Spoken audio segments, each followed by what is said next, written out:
Hello all. നമ്മൾ കഴിഞ്ഞ ക്ലാസ്സിൽ 9th സ്റ്റാൻഡേർഡിലെ ആദ്യത്തെ ചാപ്റ്റർ ആണ് അല്ലേ നോക്കിക്കൊണ്ടിരുന്നത്. പ്രൊട്ടക്ടേഴ്സ് ഓഫ് ബയോസ്ഫിയർ എന്ന് പറയുന്ന ചാപ്റ്റർ ആയിരുന്നു നമ്മൾ ഡിസ്കസ് ചെയ്തത്. ആ ചാപ്റ്റർ മൊത്തം നമ്മൾ ഡിസ്കസ് ചെയ്തു. ഇനി രണ്ടാമത്തെ ചാപ്റ്റർ ആണ് 9th ക്ലാസ്സിലെ രണ്ടാമത്തെ ചാപ്റ്റർ ആയിട്ടുള്ള ഫുഡ് ത്രൂ ഡൈജസ്റ്റീവ് ട്രാക്ട് എന്ന് പറയുന്ന ഒരു ചാപ്റ്റർ ആണ് നമ്മൾ നോക്കാൻ പോകുന്നത്. ചാപ്റ്ററിന്റെ തുടക്കത്തിൽ തന്നെ നമുക്കൊരു ചോദ്യം കാണാം.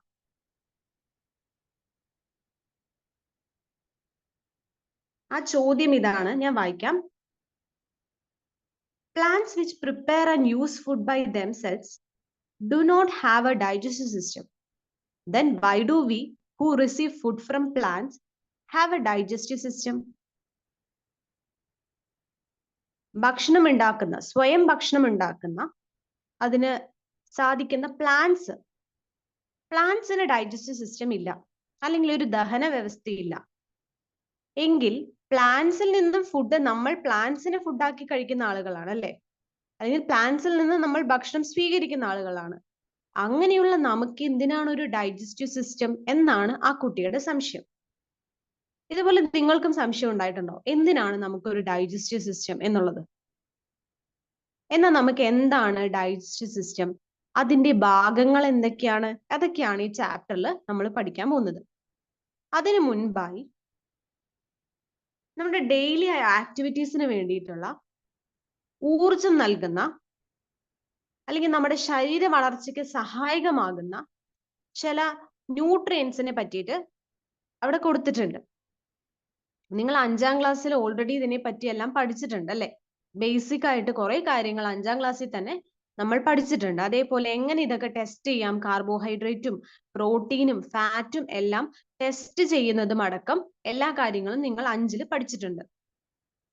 അതൊക്കെ ഒന്ന് ഓർത്തെടുക്കാൻ നോക്കുക. ഈ ലൈഫ് ആക്ടിവിറ്റിക്ക് വേണ്ടിയിട്ടുള്ള ന്യൂട്രിയൻസ് എന്ന് പറയുന്നത് ഏതൊക്കെയാണെന്ന് നമുക്ക് നോക്കാം. ആദ്യത്തെ കാർബോഹൈഡ്രേറ്റ് ആണ്. കാർബോഹൈഡ്രേറ്റും ഫാറ്റും എല്ലാം ഊർജം നൽകുന്ന ഭക്ഷണമാണ് എന്ന് നമുക്കറിയാം അല്ലെ. കാർബോഹൈഡ്രേറ്റും ഫാറ്റും എല്ലാം എനർജി പ്രൊഡക്ഷന് വേണ്ടിയിട്ടാണ് സഹായിക്കുന്നത്. അതുകൊണ്ട് തന്നെ നമ്മൾ മലയാളികൾക്ക് ഏറ്റവും കൂടുതൽ നമ്മൾ ഭക്ഷണത്തിൽ ഉൾപ്പെടുത്തുന്ന ഒന്നെന്ന് പറയുന്നത് ചോറായിരിക്കും അല്ലെ. അതൊരു കാർബോഹൈഡ്രേറ്റിന്റെ സോഴ്സ് ആണ്. അതാണ് നമുക്ക് ഊർജം പ്രദാനം ചെയ്യുന്നത്.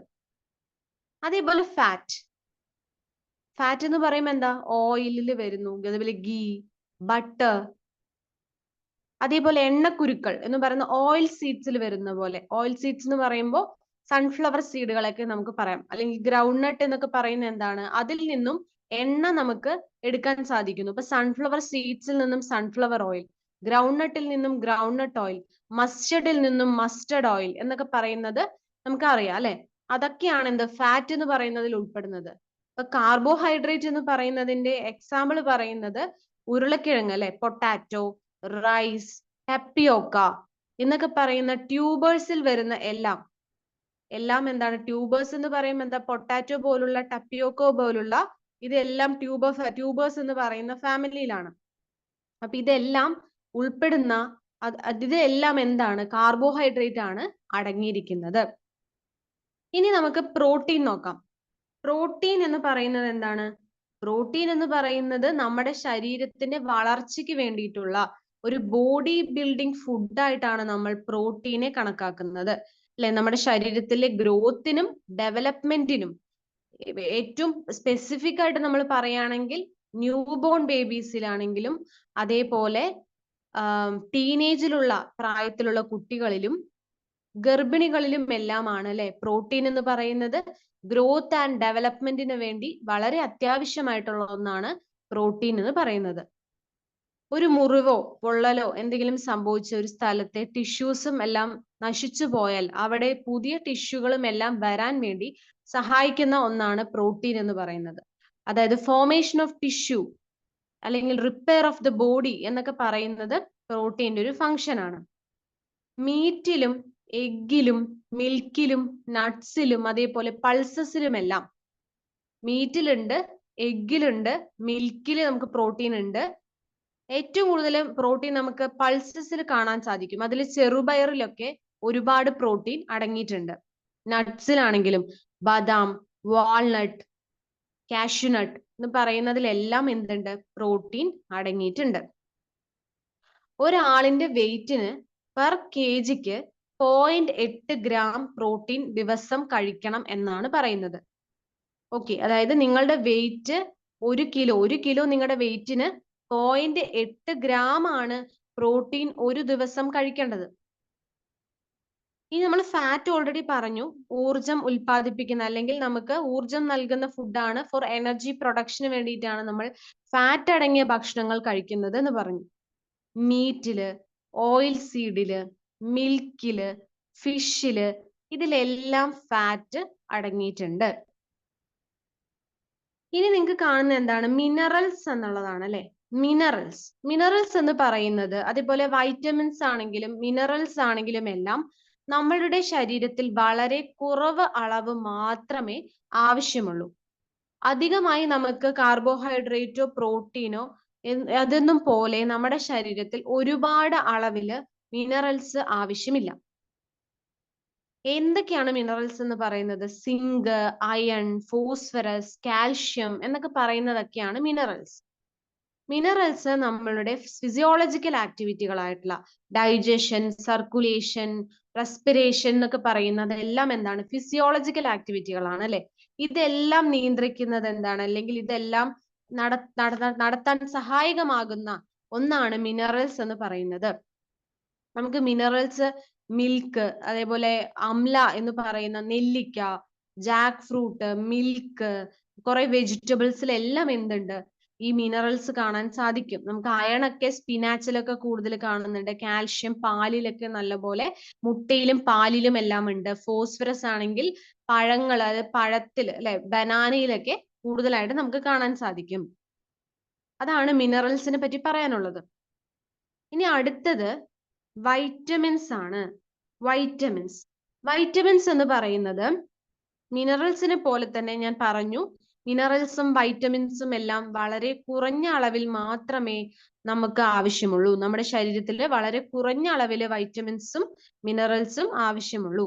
വൈറ്റമിൻസും എന്താണ് ചെയ്യുന്നത്? ഫിസിയോളജിക്കൽ ആക്ടിവിറ്റികൾ ഹെൽപ്പ് ചെയ്യുന്നു അതിനെ, അല്ലെങ്കിൽ കൺട്രോൾ ചെയ്യുന്നു. ഞാൻ അപ്പോഴേ മിനറൽസിൽ പറഞ്ഞ അതേ കാര്യം തന്നെയാണ് വൈറ്റമിൻസും ചെയ്യുന്നത്. ഒട്ടുമിക്ക എല്ലാ ഫ്രൂട്ട്സും വെജിറ്റബിൾസിലും നമുക്ക് വൈറ്റമിൻസ് കാണാൻ സാധിക്കുന്നു. വൈറ്റമിൻ എ എന്ന് പറയുന്നത് എന്താണ്? ക്യാരറ്റ് വഴി അല്ലെ, ക്യാരറ്റ് കഴിച്ചാൽ വൈറ്റമിൻ എ കിട്ടുമെന്ന് നമ്മൾ പറയാറുണ്ട്.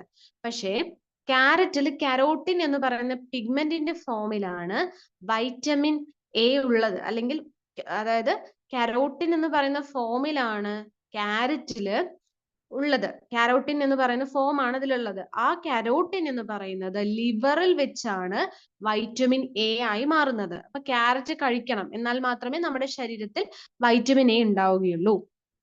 അതേപോലെ വൈറ്റമിൻ സി എന്നൊക്കെ പറയുന്നത് സിട്രസ് ഫ്രൂട്ടുകളിൽ, അതായത് നെല്ലിക്ക, നാരങ്ങ, ഓറഞ്ച് എന്നൊക്കെ പറയുന്ന സിട്രസ് ആയിട്ടുള്ള ഫ്രൂട്ടുകൾ, പുളിപ്പുള്ള ഫ്രൂട്ടുകളിലൊക്കെ വൈറ്റമിൻസ് നമുക്ക് കൂടുതലായിട്ടും കാണാനായിട്ട് സാധിക്കും. അതേപോലെ നമ്മൾ കുക്ക് ചെയ്യുന്ന സമയത്ത് എളുപ്പം നഷ്ടപ്പെടുന്ന ഒരു വൈറ്റമിൻ കൂടിയാണ് വൈറ്റമിൻ സി എന്ന് പറയുന്നത്. ഇങ്ങനെ കുറെ കാര്യങ്ങള് നമ്മൾ മുൻപത്തുള്ള ക്ലാസ്സുകളിൽ അല്ലെങ്കിൽ നിങ്ങൾ 5ാം ക്ലാസ്സിലും എല്ലാം മറ്റും പഠിച്ചു വന്നതാണ്. ഇവിടെ ജസ്റ്റ് ഇത് മെൻഷൻ ചെയ്യുന്നു മാത്രമേ ഉള്ളൂ. എന്തെല്ലാമാണ് നമ്മളുടെ ലൈഫ് ആക്ടിവിറ്റിക്ക് വേണ്ടിയിട്ടുള്ള ന്യൂട്രിയൻസ് എന്നുള്ളത്. വാട്ടർ അറിയാം. നമ്മൾ കഴിക്കുന്ന വൈറ്റമിൻസ് ആണെങ്കിലും മിനറൽസ് ആണെങ്കിലും എല്ലാം എല്ലാ ശരീരഭാഗത്തിലേക്കും എത്തിക്കുന്നതിന് വെള്ളം സഹായിക്കുന്നു. നമ്മൾ ഭക്ഷണം കഴിക്കുന്ന, അതായത് നമ്മൾ ഫുഡ് പ്രിപ്പയർ ചെയ്യുന്ന സമയത്ത് നമ്മൾ വെള്ളം ചേർക്കുന്നുണ്ട്. അത് നമ്മുടെ ശരീരത്തിൽ വെള്ളം എന്ന് പറയുന്നതിൽ ഫോമിൽ ആഡ് ചെയ്യുന്നു. പിന്നെ നമ്മൾ ചായ കുടിക്കുന്നു, പാല് കുടിക്കുന്നു. അതേപോലെ തന്നെ ഫ്രൂട്ട്സ്, വെജിറ്റബിൾസ് ഒക്കെ അല്ലെ, നമ്മൾ ചില പഴങ്ങളൊക്കെ എന്താ കൂടുതൽ വെള്ളത്തിന്റെ കണ്ടന്റ് ഉള്ളതായിരിക്കും. വാട്ടർ മെലൺ പോലുള്ളവ, അങ്ങനെയെല്ലാം ഒരുപാട് വെള്ളത്തിന്റെ കണ്ടന്റ് ഉണ്ടാവും. അല്ലെങ്കിൽ നാരങ്ങ ആണെങ്കിലും എല്ലാം, അതും നമ്മുടെ ശരീരത്തില് വെള്ളത്തിന്റെ അതിൽ ആഡ് ചെയ്യപ്പെടുന്നതാണ്. അല്ലെങ്കിൽ നമ്മൾ വെറും വെള്ളം മാത്രമായി കുടിച്ചത് കൊണ്ട് അങ്ങനെയെന്നല്ല, അതായത് നമ്മൾ ഭക്ഷണത്തിൽ ഉൾപ്പെടുത്തുന്ന വെള്ളം എല്ലാം ആഡ് ചെയ്യുന്നുണ്ട്. അപ്പൊ വെള്ളം എന്ന് പറയുന്നത് നമ്മൾക്ക് ഇമ്പോർട്ടന്റ് ആയിട്ടുള്ള ഒരു ന്യൂട്രിയന്റിന്റെ കൂടെ കൂട്ടാൻ പറ്റുന്ന ഒരു സംഭവം തന്നെയാണ് വെള്ളം. പിന്നെ ഒരു സംഭവം കൂടി ഉണ്ട്, ഡയറ്ററി ഫൈബേഴ്സ് എന്ന് പറയും. നാരടങ്ങിയ ഭക്ഷണങ്ങൾ കഴിക്കണം എന്നൊക്കെ നമ്മൾ പറയാറുണ്ട് അല്ലെ. നാരടങ്ങിയ ഭക്ഷണങ്ങൾ കഴിക്കാൻ എന്തുകൊണ്ടാണ് പറയുന്നത്? അത് നമ്മുടെ ശരീരത്തിലെ അതായത് കെട്ടിക്കിടക്കുന്ന മലമെല്ലാം പുറത്തേക്ക് കളയാനായി, അല്ലെങ്കിൽ മലബന്ധനമില്ലാതെ അല്ലെ, മലബന്ധനമെല്ലാം ഒഴിവാക്കാനായി സഹായിക്കുന്ന ഒന്നാണ് ഡയറ്ററി ഫൈബേഴ്സ് എന്ന് പറയുന്നത്. അപ്പൊ അത് നമ്മുടെ ഒരു ഡയറ്റിൽ ഉൾപ്പെടുത്തണം എന്നൊക്കെ നമ്മൾ പഠിച്ചിട്ടുണ്ട്. സോ അതൊക്കെയാണ് അതായത് ഡെയിലി ലൈഫ് ആക്ടിവിറ്റിക്ക് വേണ്ടിയിട്ടുള്ള ന്യൂട്രിയൻസ് എന്ന് നമ്മൾ പറയുന്നത്. ഇനി ഡൈജഷൻ എന്ന് പറയുന്ന ഭാഗമാണ് നോക്കുന്നത്. ഇപ്പൊ നിങ്ങൾ ഇവിടെ ഒരു ബിരിയാണി കാണുന്നുണ്ട്, അല്ലെങ്കിൽ നമ്മൾ ബിരിയാണിയെ പറ്റി ആലോചിക്കുമ്പോൾ, അല്ലെങ്കിൽ നമുക്ക് ഏറ്റവും ഇഷ്ടമുള്ള ഒരു ഫുഡ് ഐറ്റത്തിനെ പറ്റിയൊക്കെ നമ്മൾ ആലോചിക്കുമ്പോൾ നമ്മുടെ വായിൽ ഇങ്ങനെ വെള്ളം വന്ന് നിറയുന്നത് നിങ്ങൾക്ക് അറിയാൻ പറ്റും അല്ലെ. അല്ലെ, നമുക്കൊരു നമ്മുടെ ശരീരത്തിൽ കുറെ മാറ്റങ്ങൾ സംഭവിക്കുന്നു, അല്ലെങ്കിൽ നമുക്ക് വെള്ളം വായിൽ ഇങ്ങനെ വരുന്നുണ്ട്, അങ്ങനെ കുറെ മാറ്റങ്ങൾ സംഭവിക്കുന്നുണ്ട്. ഇത് എന്തിനാണ്?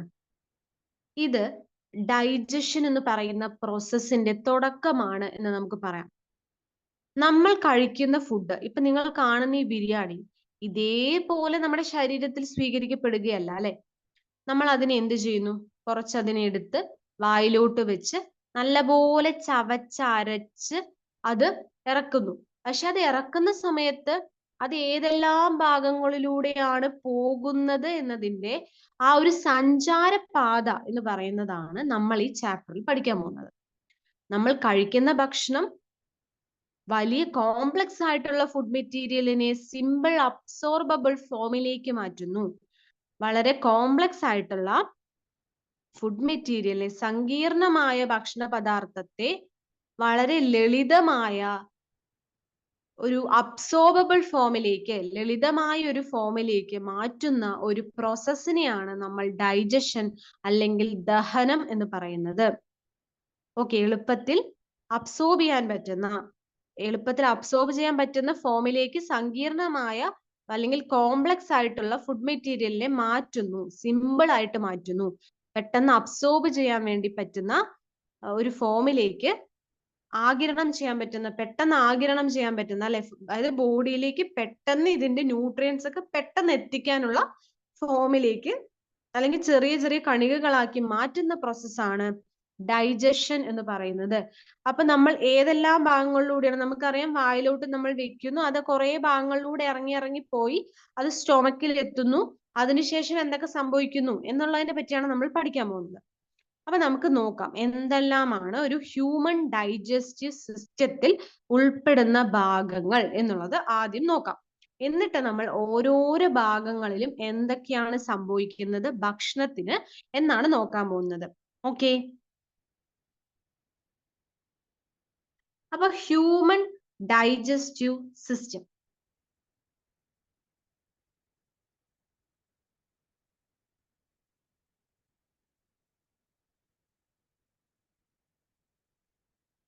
Okay, human digestive system. ഇതിൽ ഏതെല്ലാം ഭാഗങ്ങളാണ് നോക്കൂ. വായ കാണിച്ചിട്ടുണ്ട് അല്ലെ, അവിടെ വായ എന്ന് പറയുന്നത് കാണിച്ചിട്ടുണ്ട്. അതിനുശേഷം ഈസോഫാഗസ് കാണിച്ചിട്ടുണ്ട്. അതിന് മുൻപായിട്ട് ഇവിടെ ഒരു ഭാഗം കൂടി നിങ്ങൾ മനസ്സിലാക്കണം. ഈ ഒരു ഭാഗമില്ലേ, ഈ ഭാഗത്തിന്റെ പേര് ഫാരൻസ് എന്നാണ്. ഫാരൻസ് എന്നാണ് ഈ ഭാഗത്തിന്റെ പേര്.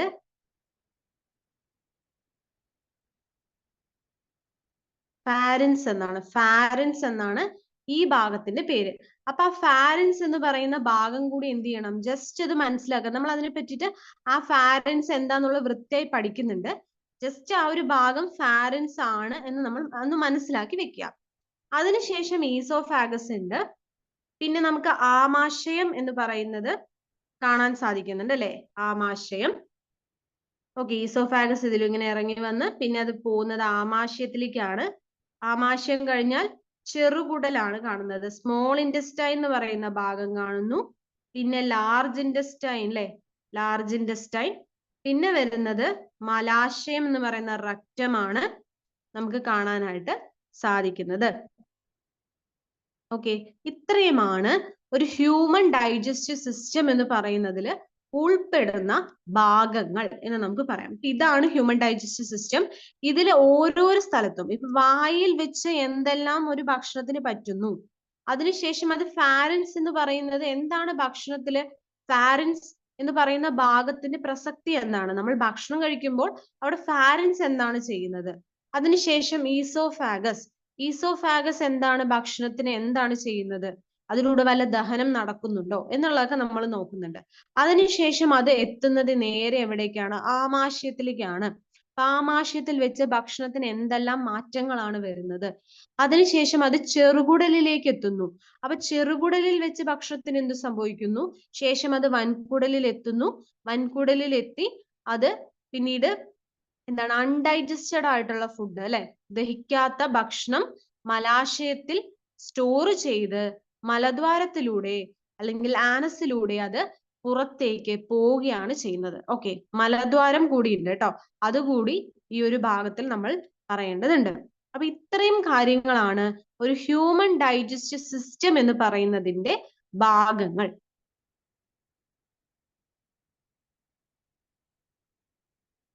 ഇനി നമ്മള് മൗത്ത് എന്നുള്ളത് നോക്കാൻ പോണ്. Okay, mouth.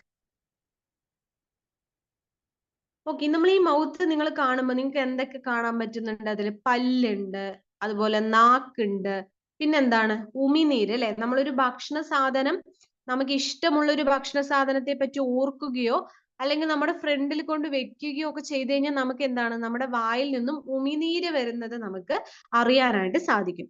അപ്പൊ ഒരു ഭക്ഷണം ദഹിക്കണമെങ്കിൽ മൗത്തിലുള്ള ബേസിക് ആയിട്ടുള്ള ഭക്ഷണത്തിനെ ദഹിപ്പിക്കാനായിട്ടുള്ള സാധനങ്ങൾ എന്തൊക്കെയാണ്, ഒന്ന് പല്ല്, പിന്നൊന്ന് നാക്ക്, പിന്നെ അതിലുള്ള ഉമിനീരാണ്. ഓക്കെ, അപ്പൊ ഇത് ജസ്റ്റ് ഒന്ന് ഓർത്തേക്കുക. ഇതിനെപ്പറ്റി നമ്മൾ കുറച്ച് ഡീറ്റെയിൽ ആയിട്ട് ഇനി പഠിക്കുന്നുണ്ട്. പല്ലാണെങ്കിലും അതേപോലെ ടങ്ങിനെ പറ്റിയും സലൈവ എങ്ങനെയാണ് ഫോം ചെയ്യുന്നതിനെ പറ്റിയും പഠിക്കും. ഇപ്പൊ മൗത്ത് എന്ന് പറയുന്നതില് ടീത്ത്, ടങ്, സലൈവ അല്ലെ, ഇതാണ് ഭക്ഷണം ദഹിപ്പിക്കാൻ വേണ്ടി ഈ മൂന്നുമാണ് എന്ത് സഹായിക്കുന്നത്. ഇനി ഈസോഫാഗസ് എന്ന് പറയുമ്പോൾ നിങ്ങളിങ്ങനെ തൊണ്ടയിൽ ഇങ്ങനെ തൊട്ടു നോക്കിയാൽ നിങ്ങൾക്ക് മനസ്സിലാവും, നിങ്ങളുടെ ഈ ഭാഗത്തായിട്ട് എന്താണ്, ഈ ഒരു ഈസോഫാഗസിന് ഫ്രണ്ടിലായിട്ട് ഒരു പോർഷൻ ഉണ്ട്. ഓക്കെ, എന്താണ് ആ പോർഷൻ, ട്രക്കിയ എന്ന് പറയും, അല്ലെങ്കിൽ ശ്വാസനാളം എന്ന് മലയാളത്തിൽ പറയും. ട്രക്കിയ അല്ലെങ്കിൽ ശ്വാസനാളം, ഇതാണ് ശ്വാസനാളം. ഓക്കെ, ഈ ബ്രാഞ്ചസ് ഒക്കെ പോകുന്ന എങ്ങോട്ടാണ്, ലങ്സിലേക്കാണ് പോകുന്നത്. ഇതാണ് എന്ത്, ട്രക്കിയ എന്ന് പറയുന്ന ശ്വാസനാളം. ഇതിന്റെ ബാക്കിൽ കാണപ്പെടുന്ന ഭാഗമില്ലേ, ഈ റെഡ് ആയിട്ട് കാണപ്പെടുന്നത്, ഇതാണ് എന്ത്, ഈസോഫാഗസ് എന്ന് പറയുന്നത്. അപ്പൊ ഈസോഫാഗസ് എന്ന് പറയുന്നത് ട്രക്കിയന്റെ ബാക്കിലായിട്ട് കാണപ്പെടുന്ന ഒന്നാണ് ഈസോഫാഗസ് എന്ന് പറയുന്നത്. അപ്പൊ അത് മനസ്സിലാക്കി വെക്കുക. ഈസോഫാഗസ് ഒരു മുതിർന്ന ആളുകളിൽ 25 സെന്റിമീറ്റർ നീളം ഉണ്ടാവും. ഇനി കുട്ടികളിലാണെങ്കിലോ 8 മുതൽ 10 വരെ ആയിരിക്കും അതിന്റെ നീളം. വലിയവരിലാണെങ്കിൽ 25 സെന്റിമീറ്ററും കുട്ടികളിലാണെങ്കിൽ 8 മുതൽ 10 സെന്റിമീറ്ററുമാണ് ഉണ്ടാവുക. ഇനി ട്രക്കിയന്റെ ഏറ്റവും ബാക്ക് സൈഡിലായിട്ട്, അതായത് ട്രക്കിയന്റെ ബാക്ക് സൈഡിലാണ് ഇത് ഉള്ളത്. അത് നേരെ പോകുന്നത് എവിടേക്കാണ്, സ്റ്റൊമക്കിലേക്കാണ്. നേരെ അത് എവിടേക്ക് എത്തുന്നു, സ്റ്റൊമക്കിൽ എത്തുന്നു.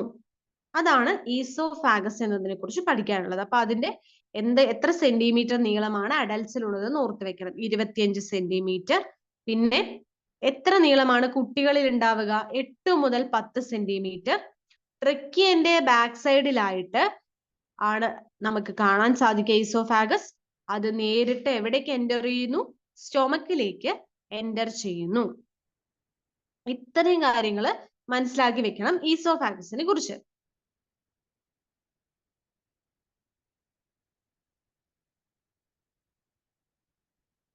ഇനി നമ്മളിവിടെ കുറച്ച് ചിത്രം കൊടുത്തിട്ടുണ്ട്. Stomach, small intestine, large intestine അല്ലെ. സ്മോൾ ഇൻറ്റസ്റ്റൈൻ എന്ന് പറയുന്നത് എന്തുകൊണ്ടാണ്? അതിന്റെ വലിപ്പം വെച്ചിട്ടാണ്. അതിന്റെ നീളത്തിന്റെ ബേസ് ചെയ്തിട്ടല്ല. നീളമാണെങ്കിൽ സ്മോൾ ഇൻറ്റസ്റ്റൈൻ 5 തൊട്ട് 6 എത്ര വരെയാണ് ഉള്ളത്? സ്മോൾ ഇൻറ്റസ്റ്റൈൻ എന്ന് പറയുന്നത് ലാർജ് ഇൻറ്റസ്റ്റൈനെ കാട്ടിലും വളരെയധികം നീളം കൂടുതലാണ്. ഒരു 5 തൊട്ട് 6 മീറ്റർ വരെ സ്മോൾ ഇൻറ്റസ്റ്റൈൻ എന്ന് പറയുന്നതിന് നീളമുണ്ട്. ഓക്കെ, ലാർജ് ഇൻറ്റസ്റ്റൈൻ എന്ന് പറയുന്നത് 1.5 മീറ്ററോ അത്രേ ഉള്ളൂ. പക്ഷെ അതിന്റെ വലിപ്പം വെച്ചിട്ടാണ് അതിനെ നമ്മൾ ലാർജ് ഇൻറ്റസ്റ്റൈൻ എന്ന് പറയുന്നത്. ഇത് നമുക്ക് നോക്കുമ്പോൾ മനസ്സിലാവൂലേ? സ്മോൾ ഇൻറ്റസ്റ്റൈൻ എന്ന് പറയുന്നതിന്റെ വലിപ്പം എന്ന് പറയുന്നത് എന്താണ്? വളരെ കുറവാണ്. പക്ഷെ ലാർജ് ഇൻറ്റസ്റ്റൈൻ വലിപ്പം എന്ന് പറയുന്നത് വലുതാണ് അല്ലെ, വലിപ്പം കൂടുതലാണ്. അതുകൊണ്ടാണ് നമ്മൾ അതിനെ ലാർജ് ഇൻറ്റസ്റ്റൈൻ എന്ന് പറയുന്നത്.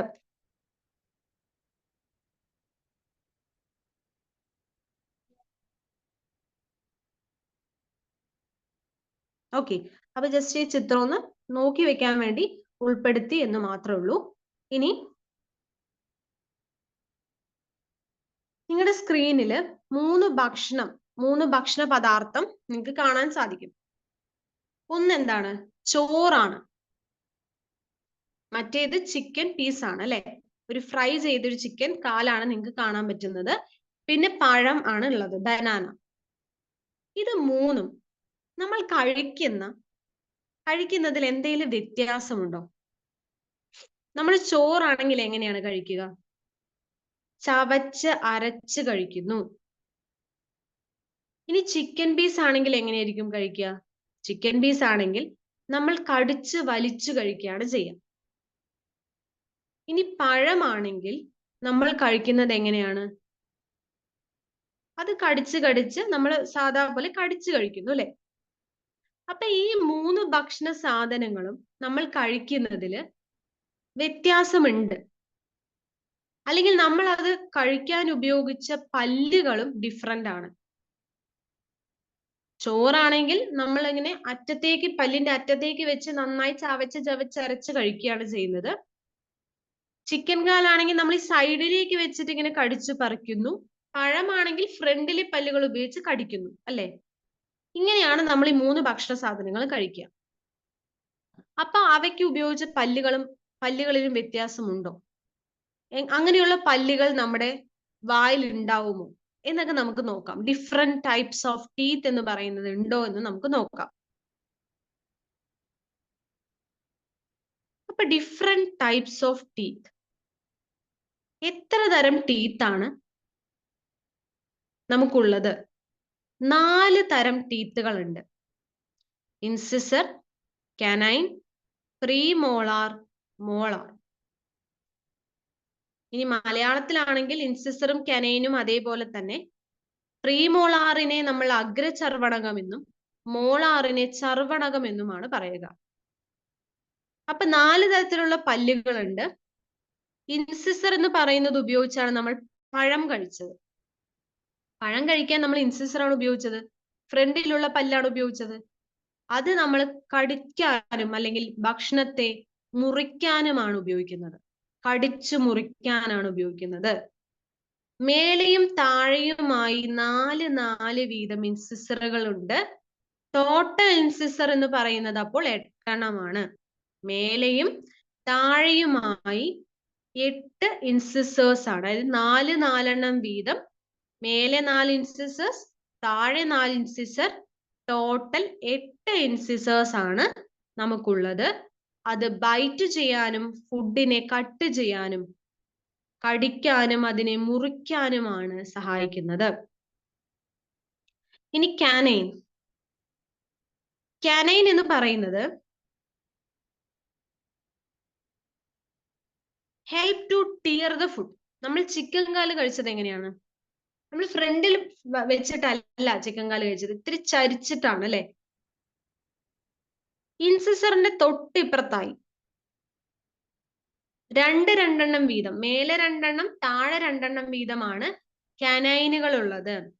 ഈ കാനൈൻസ് ശരിക്കും മൃഗങ്ങളിൽ നമുക്ക് കൂടുതൽ വ്യക്തമായി കാണാൻ സാധിക്കും. അതായത് കാർണിവോസിൽ മാംസാഹാരികളിൽ മാംസം കഴിക്കുന്ന അനിമൽസിൽ നമുക്ക് കാണാൻ സാധിക്കുന്ന അല്ലെങ്കിൽ വ്യക്തമായി കാണുന്ന ഒന്നാണ് കനൈൻ എന്ന് പറയുന്നത്. അത് വെൽ ഡെവലപ്ഡ് ആയിരിക്കും. പക്ഷെ നമുക്ക് അത്ര ഡെവലപ്ഡ് ആവേണ്ട ആവശ്യമില്ല, കാരണം നമ്മൾ കാർണിവോഴ്സ് അല്ല. അതുകൊണ്ട് സോ ഫുഡിനെ കടിച്ചു മുറിക്കാൻ സഹായിക്കുന്നതാണ് കാനൈൻ. 4 എണ്ണമാണ് കാനൈനുകൾ ഉള്ളത്. ഇനി പ്രീമോളാറും മോളാറും നോക്കൂ. പ്രീമോളാറിനെയും മോളാറിനെയും ചേർത്താണ് നമ്മൾ അണപ്പല്ലുകൾ എന്ന് പറയുന്നത്. ഈ അണപ്പല്ലുകൾ അല്ലെങ്കിൽ നമ്മൾ ചോറ് നമ്മൾ ഫ്രണ്ടിൽ വെച്ചിട്ടാണോ കഴിച്ചത്? ഇൻസിസർ ഉപയോഗിച്ചല്ല, കാനൈൻ ഉപയോഗിച്ചല്ല ചവച്ചത്, ചവച്ചരയ്ക്കുകയാണ് ചെയ്യുന്നത്. ചവച്ചരയ്ക്കാൻ സഹായിക്കുന്നത് പ്രീമോളാറും മോളാറും കൂടിയാണ്. ഇൻസിസർ എന്ന് പറയുന്നത് ഫുഡിനെ ബൈറ്റ് ചെയ്യാനും കട്ട് ചെയ്യാനും, കടിക്കാനും മുറിക്കാനുമാണ്. കാനൈൻ എന്ന് പറയുന്നത് കടിച്ച് കീറാനാണെങ്കിൽ പ്രീമോളാറും മൊളാറും ഭക്ഷണത്തെ ചവച്ചരയ്ക്കാനാണ് സഹായിക്കുന്നത്. അപ്പൊ നന്നായി ചവച്ചരയ്ക്കാൻ സഹായിക്കുന്നത് പ്രീമോളാറും മൊളാറുമാണ്. പ്രീമോളാർ എന്ന് പറയുന്നത് 8 എണ്ണമാണുള്ളത്. 8 പ്രീമോളാർസ് ആണുള്ളത്. മോളാർ എന്ന് പറയുന്നത് 12 മോളാർസ് ആണുള്ളത്. 8 പ്രീമോളാർസും 12 മോളാർസുമാണ് ഉള്ളത്. അപ്പൊ 4 തരത്തിലുള്ള ടീത്ത് ഉണ്ട് എന്ന് നമുക്ക് മനസ്സിലായി. അവയുടെ പേര് മനസ്സിലായി. അവയെല്ലാം എന്തിനാണ് നമ്മൾ ഉപയോഗിക്കുന്നത് എന്ന് മനസ്സിലായി. അത് എത്ര എണ്ണമുണ്ട് എന്നും മനസ്സിലായി. ഈ 4 കാര്യങ്ങളാണ് ഡിഫറെന്റ് ടൈപ്സ് ഓഫ് ടീത്തിൽ കൊടുത്തിട്ടുള്ളത്. The structure and arrangement of teeth is suitable to masticate the food we eat. Even though teeth vary in their morphology and function, they show similarity in their internal structure. നമ്മൾ കഴിക്കുന്ന ഭക്ഷണം കൃത്യമായി ചവച്ചരയ്ക്കാനും മറ്റുമായി വളരെ അനുയോജ്യമായ തരത്തിലുള്ള ഒരു ഘടനയും അതേപോലെ ഒരു അറേഞ്ച്മെന്റുമാണ് ടീത്തിനുള്ളത്. സ്ട്രക്ചറും അറേഞ്ച്മെന്റും ടീത്തിന്റെ കൃത്യമായി നമ്മൾ ഭക്ഷണം ചവച്ചരയ്ക്കാൻ പാകത്തിനുള്ള പോലെയാണ് നമ്മുടെ വായിൽ സജ്ജമാക്കിയിട്ടുള്ളത് എന്നാണ് പറയുന്നത്. ടീത്തിന് വെളിയിൽ എല്ലാം വ്യത്യസ്തമാണ് അല്ലെ? നമ്മൾ കണ്ട ഈ 4 ടീത്തിനും വളരെ ഡിഫറെന്റ് ഷേപ്സ് ആണ് ഒക്കെയാണ് ഉള്ളത്. അങ്ങനെ ഷേപ്പിലും സ്ട്രക്ചറിലും എല്ലാം മാറ്റമുണ്ടെങ്കിലും അതിന്റെ ഇന്റേണൽ സ്ട്രക്ചർ, നമ്മൾ ഈ പല്ലിനെ മുറിച്ച് അതിന് ഉള്ളിൽ നോക്കിക്കഴിഞ്ഞാൽ എല്ലാത്തിനും എന്താണ്? ഒരേ ഭാഗങ്ങളാണ് ഉണ്ടാവുക. അതിന്റെ എല്ലാ ഭാഗങ്ങളും സെയിം ആണ്. അതിന്റെ ഇന്റേണൽ സ്ട്രക്ചർ എന്ന് പറയുന്നത് സെയിം ആയിരിക്കും എന്നാണ് പറയുന്നത്. അപ്പൊ നമുക്ക് എന്താണ് അതിന് ഇന്റേണൽ സ്ട്രക്ചർ എന്തായിരിക്കും എന്നുള്ളത് നമ്മൾ പഠിക്കാനുണ്ട്. ഓക്കെ, നമുക്കത് നോക്കാം. അതിനു മുൻപ് ചെറിയൊരു മിൽക്ക് ടീത്തും പെർമനന്റ് ടീത്തും അല്ലെ, പാൽപ്പല്ലുകളും സ്ഥിരദന്ത അല്ലെങ്കിൽ പാൽപ്പല്ലുകൾ എന്ന് പറയും. അതിൽ പെർമനന്റ് ടീത്ത് നമ്മൾ സ്ഥിരദന്തങ്ങൾ എന്ന് പറയും. അഡൽട്ടില് ഒരു മുതിർന്ന ഒരു വ്യക്തിക്ക് 32 പല്ലുകൾ ഉണ്ടാവും. പക്ഷെ കുട്ടികളാണെങ്കിൽ ഇപ്പൊ ഒരു 6 മാസം മുതൽ 10 വയസ്സിലുള്ള കുട്ടികൾക്ക് ഇടയിൽ ആ ഒരു ഏജിലുള്ള കുട്ടികളെ എടുത്താൽ അവർക്ക് 20 പല്ലുകൾ മാത്രമേ ഉണ്ടാവുകയുള്ളൂ. ആ പല്ലുകളെ നമ്മൾ പാൽപ്പല്ലുകൾ എന്ന് പറയുന്നു. പക്ഷെ 10 വയസ്സ് കഴിഞ്ഞു കഴിഞ്ഞാൽ തുടങ്ങും അല്ലെ, ഓരോരോ പല്ലുകളായി കൊഴിയാൻ തുടങ്ങി അതിന് പകരം പുതിയ പല്ലുകൾ വരുന്നു അല്ലെ. അതായത് milk teeth is replaced by permanent teeth എന്ന് നമുക്ക് പറയാം. മിൽക്ക് ടീത്ത് എന്ന് പറയുന്നത് റീപ്ലേസ് ചെയ്തുകൊണ്ട്, മിൽക്ക് ടീത്ത് പാൽപ്പല്ലുകളെ മാറ്റിക്കൊണ്ട് അവിടെ സ്ഥിരദന്തങ്ങൾ വരുന്നു, പെർമനന്റ് ടീത്ത് വരികയാണ് ചെയ്യുന്നത്. അപ്പൊ മിൽക്ക് ടീത്ത് എന്തായി മാറുന്നു? പെർമനന്റ് ടീത്തായി മാറുന്നു. പിന്നീട് കുട്ടി ഒരു അഡൽറ്റ് ഒക്കെ ആയി മാറുന്ന സമയത്ത് കുട്ടിക്ക് 32 പല്ലുകളും പെർമനന്റ് ടീത്തുകളായി അവിടെ വരികയാണ് ചെയ്യുന്നത്. അതാണ് milk teeth and permanent teeth എന്ന് പറയുന്നത്. ഇനി നമുക്ക് ടൂത്തിന്റെ ഇന്റേണൽ സ്ട്രക്ചർ നോക്കാം. ഒരു ടൂത്തിന്റെ ഇന്റേണൽ സ്ട്രക്ചർ എന്താണ് എന്ന് നമുക്ക് നോക്കാം. ഓക്കെ, ഈ ഒരു ചിത്രം അത്ര വ്യക്തമല്ല. അപ്പൊ ഞാൻ ജസ്റ്റ് ഒന്ന് വരച്ച് നിങ്ങൾക്ക് അതിൽ നിന്ന് പറഞ്ഞു തരാം.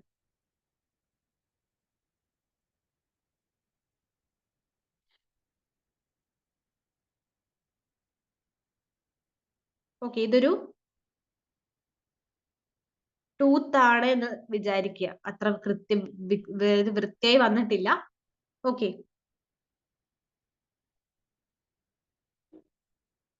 ഇനി ഈ ഒരു പോർഷൻ ഉണ്ടല്ലോ, അതായത് നമുക്ക് കാണാൻ പറ്റുന്ന ഭാഗം, മോണയിൽ നിന്നും പുറത്തേക്ക് നിൽക്കുന്ന ഭാഗത്തെ നമ്മൾ ക്രൗൺ എന്നാണ് പറയുക.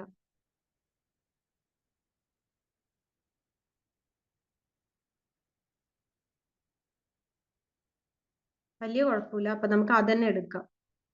ഈ ഒരു ഇത് തന്നെ പറഞ്ഞുതരാം. ഓക്കെ, ഈ ഒരു പോർഷൻ, അതായത് ഈ ഒരു പോർഷൻ ഉണ്ടല്ലോ, അതിന് നമ്മൾ ക്രൗൺ എന്നാണ് പറയുക. എന്താണ് ക്രൗൺ? ക്രൗൺ എന്നാണ് പറയുക. ഇനി ഈ ഒരു മോണ കാണുന്ന, അതായത് ഈ മോണ ഉണ്ടല്ലോ, ആ മോണയെ നമ്മൾ പറയുന്നത് നെക്ക് എന്നാണ്. നെക്ക് എന്നാണ് മോണയെ പറയുക. ഇനി അതായത് ഈ ഒരു പല്ല് ഫിക്സ് ചെയ്തിരിക്കുന്ന ഭാഗം, അല്ലെങ്കിൽ മോണയുടെ കുഴി ഉണ്ടല്ലോ, ആ കുഴിയിലാണല്ലോ ഫിക്സ് ചെയ്തിരിക്കുന്നത്. ആ കുഴിയെ പറയുന്ന പേരാണ് റൂട്ട് എന്ന് പറയുന്നത്. എന്താണ്? റൂട്ട്. അപ്പോ ക്രൗൺ ഉണ്ട്, നെക്ക് ഉണ്ട്, റൂട്ട് ഉണ്ട്. Crown, neck, root. ഇനി ഇതിൽ തന്നെ ഉള്ളിലുള്ള സ്ട്രക്ചേഴ്സ്, അതായത് നമ്മൾ വെളിയിൽ ഈ ഭാഗങ്ങളാണ് എന്നൊക്കെ നമുക്ക് മനസ്സിലായി. ഇനി നമ്മൾ ഉള്ളിലുള്ള സ്ട്രക്ചർ എന്തൊക്കെയാണെന്ന് നമുക്ക് നോക്കാം.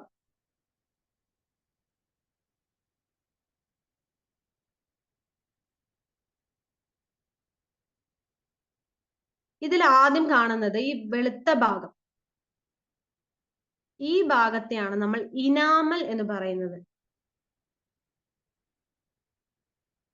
ഇനാമൽ ഏറ്റവും കാഠിന്യമേറിയ ഭാഗം, നമ്മുടെ ശരീരത്തിലെ തന്നെ ഏറ്റവും കാഠിന്യമേറിയ ഭാഗം എന്ന് ചോദിച്ചാൽ നമുക്ക് പറയാവുന്ന ഉത്തരം എന്താണ്? ഇനാമലാണ്. അത് വെള്ള നിറത്തിലാണ് അല്ലെ ഉള്ളത്. ഏറ്റവും ഹാർഡസ്റ്റ് ആയിട്ടുള്ള ഭാഗമാണ്, ഏറ്റവും കഠിനമായ ഭാഗമാണ്. അത് ഡെഡ് ടിഷ്യൂ ആണ്, അത് ഡെഡ് ആണ്. ഓക്കെ, അപ്പൊ വെള്ള നിറമാണ്, ഭയങ്കര ഹാർഡാണ്, പക്ഷെ അതെന്താണ്? അത് ഡെഡ് ആണ്. ഇനി അതിന് തൊട്ടുള്ളിലായി കാണുന്ന ഈ മഞ്ഞ ഭാഗം, ഈ മഞ്ഞ ഭാഗം എന്ന് പറയുന്നത്, ഈ മഞ്ഞ ഭാഗം, ഈ മൊത്തം ഈ മഞ്ഞ ഭാഗമാണ്. അതിന് പറയുന്ന പേരാണ് ഡെൻഡൈൻ. ഡെൻഡൈൻ എന്നാണ് അതിന് പറയുന്നത്. ഡെൻഡൈൻ. ഇത് ലീവിങ് ടിഷ്യൂ ആണ്. ഓക്കെ, ഇത് ലീവിങ് ടിഷ്യൂ ആണ്, മേജർ പോർഷൻ ആണ്. നമ്മളൊരു ടീത്ത് എടുത്താൽ ഏറ്റവും കൂടുതൽ നമുക്ക് ഡെൻഡൈൻ ആണ് കാണപ്പെടുന്നത്. അത് ജീവനുള്ള കലകൾ കൊണ്ട് നിർമ്മിച്ചവയാണ്. അതൊരു ലിവിങ് ടിഷ്യൂ ആണ്. അതിനുശേഷം ഉള്ളിലായിട്ട് കാണപ്പെടുന്നില്ലേ, ഉള്ളിലായിട്ട് കാണപ്പെടുന്ന ഈ റെഡ് കളർ ഭാഗത്തെ നമ്മൾ പറയുന്ന പേരാണ് പൾപ്പ്. അതിന് പറയുന്ന പേരാണ് പൾപ്പ്. പൾപ്പ് എന്നാണ് നമ്മൾ ഇതിനെ പറയുക. അത് സോഫ്റ്റ് കണക്റ്റീവ് ടിഷ്യൂ കൊണ്ട് ഉണ്ടാക്കിയിട്ടുള്ളതാണ്. അതിൽ ലിംഫ് ഡക്റ്റുകളും നെർവ്സും ബ്ലഡ് വെസലുകളും എല്ലാം കാണപ്പെടുന്ന എന്താണ്? ഇവിടെയാണ്. ഓക്കെ, ബ്ലഡ് വെസലുകളും ലിംഫും അതേപോലെ നെർവുകളും എല്ലാം കാണപ്പെടുന്ന ഭാഗമാണ് ഇത്. ഇനി നമുക്ക് അടുത്തൊരു ഭാഗം നോക്കാം.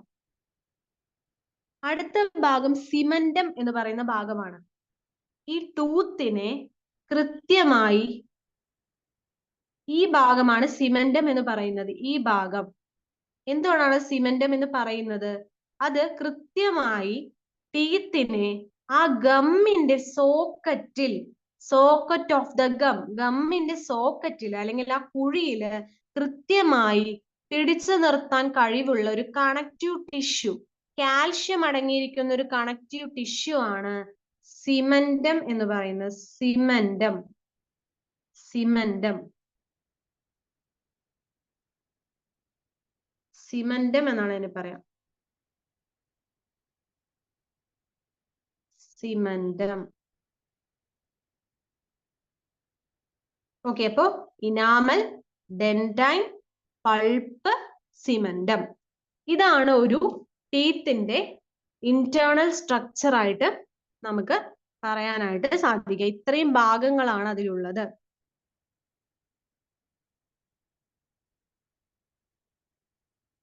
അപ്പൊ ടീത്തിന് ഇന്റേണൽ സ്ട്രക്ചർ മനസ്സിലായി എന്ന് വിചാരിക്കുന്നു. ഇനി അടുത്ത് നമുക്ക് ടങ് ആണ് നോക്കുന്നത്. ടങ്. അപ്പൊ നമുക്ക് ടങ് എന്താന്ന് നോക്കാം. നിങ്ങൾ ഗ്രൈൻഡറിൽ നമുക്കൊരു വൈറ്റ് കളറോ അല്ലെങ്കിൽ അത് വേറെ ഏതെങ്കിലും കളറുകളായിരിക്കും. നമുക്ക് ഗ്രൈൻഡറിൽ ഒരു ചെറിയൊരു ബോർഡ് പോലൊരു സാധനം നമുക്ക് കാണാൻ പറ്റൂലേ.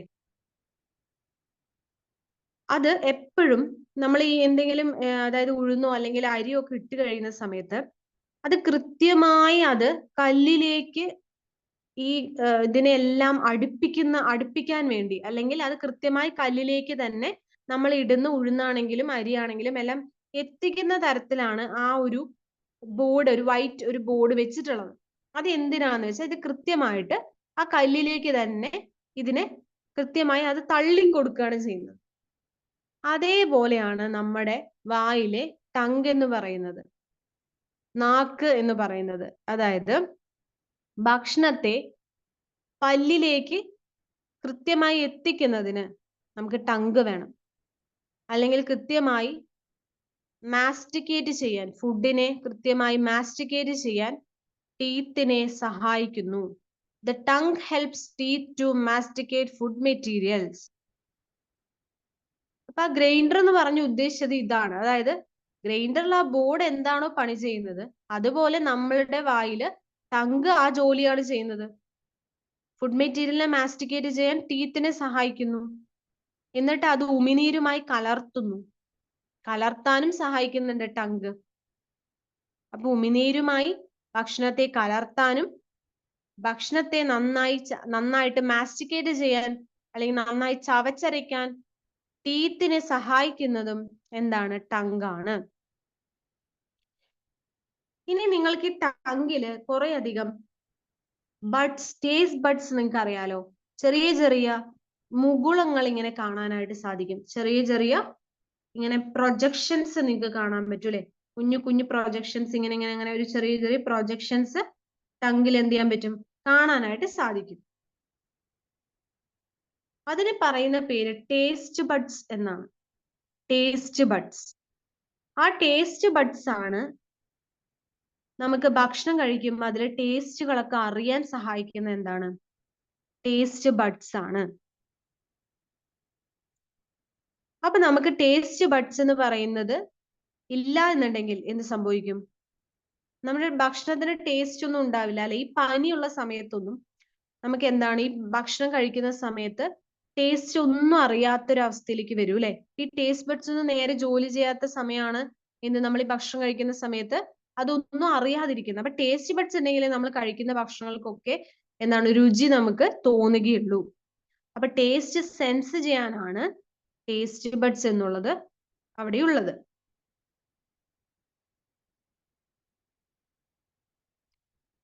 ഇനി അപ്പൊ നമുക്ക് മനസ്സിലായി അല്ലെ എന്താണ് ടീത്ത് ടങ് എന്ന് പറയുന്നതിന്റെ ജോലിയൊക്കെ എന്താണ്, അല്ലെങ്കിൽ എത്രത്തോളം ഒരു ഡൈജഷൻ പ്രോസസ്സിൽ എന്താണ് ടീത്തും ടങ്ങും എല്ലാം വളരെ ഇമ്പോർട്ടന്റ് ആയിട്ടുള്ള ഒരു കാര്യമാണ്. കാരണം ഭക്ഷണത്തെ നന്നായി ചവച്ചരയ്ക്കാനായിട്ട് സഹായിക്കുന്നത് ടങ്ങാണ്. അതേപോലെ അത് ടങ് സഹായിക്കുന്നുണ്ട്, ടീത്തിനെ സഹായിക്കുന്നുണ്ട് ചവച്ചരയ്ക്കാൻ. ടീത്താണ് ചവച്ചരയ്ക്കുന്നത്, അതിന് സഹായിക്കുന്നത് ടങ് ആണ്. അങ്ങനെ അത് സലൈവി ആയിട്ട് നന്നായിട്ട് മിക്സ് ആയിട്ട് അവിടെ ഇരിക്കുന്നുണ്ട്. ഇനി നമ്മളിപ്പോ ടീത്ത് എത്ര ടൈപ്പ് ഓഫ് ടീത്ത് ഉണ്ട് എന്ന് പഠിച്ചു. അപ്പൊ ടങ് എന്തിനാണെന്ന് പഠിച്ചു. അതിൽ ടേസ്റ്റ് ബഡ്സ് ഉണ്ട് എന്നൊക്കെ നമ്മൾ പറഞ്ഞു. അതിൽ സലൈവന്റെ ഫോർമേഷൻ പറഞ്ഞു. പക്ഷെ സലൈവ എങ്ങനെയാണ് ഉണ്ടാവുന്നത് എന്ന് നമ്മൾ പറഞ്ഞിട്ടില്ല. അപ്പൊ നമുക്ക് സലൈവ എന്ന് പറയുന്നത് എങ്ങനെയാണ് ഈ സലൈവ ഉണ്ടാവുന്നത് എന്ന് നോക്കാം.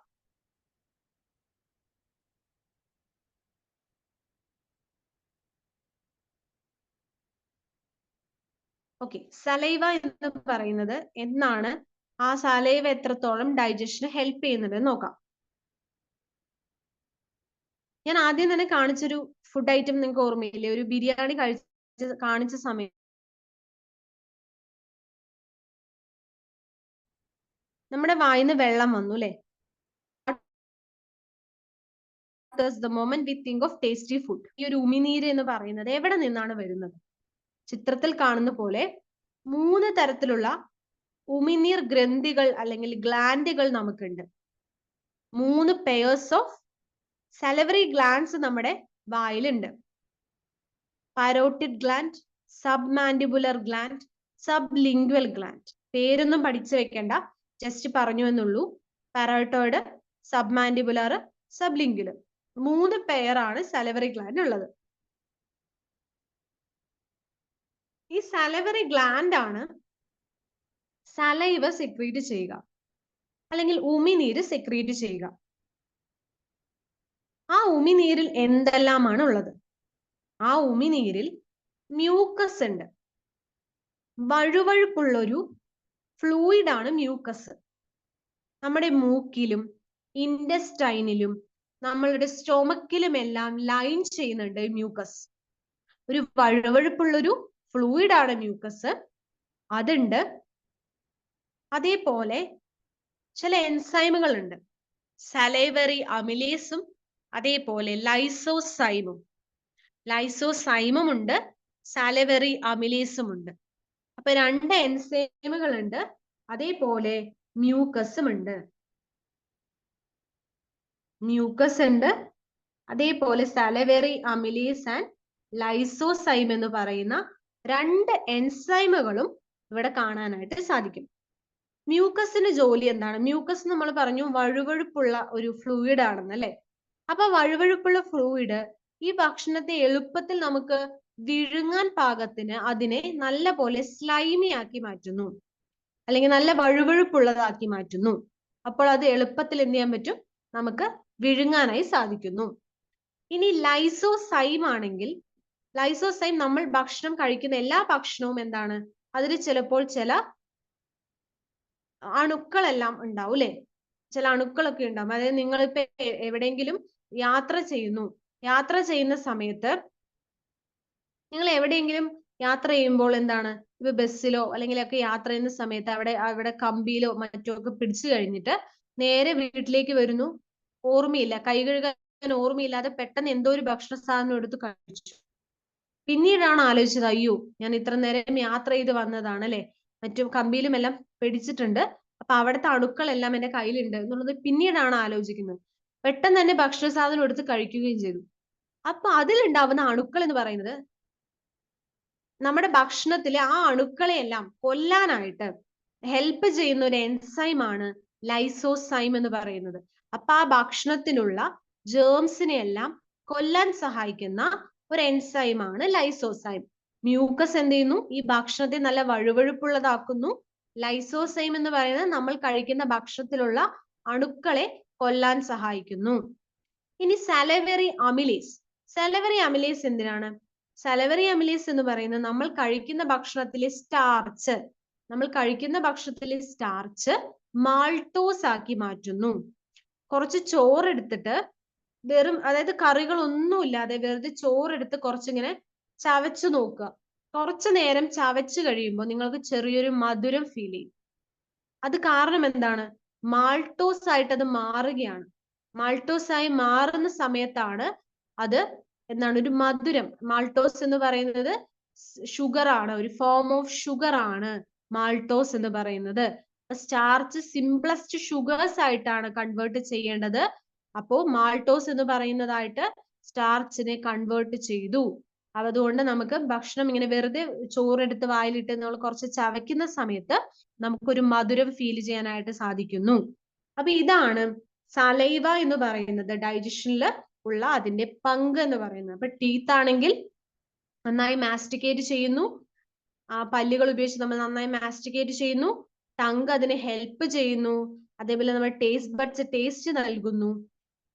പിന്നീട് നമ്മൾ പറഞ്ഞ സലൈവ ആണെങ്കിൽ മ്യൂക്കസ് വഴി നമ്മളെ ഭക്ഷണ പദാർത്ഥത്തെ നല്ല വഴുവഴുപ്പുള്ളതാക്കി മാറ്റുന്നു.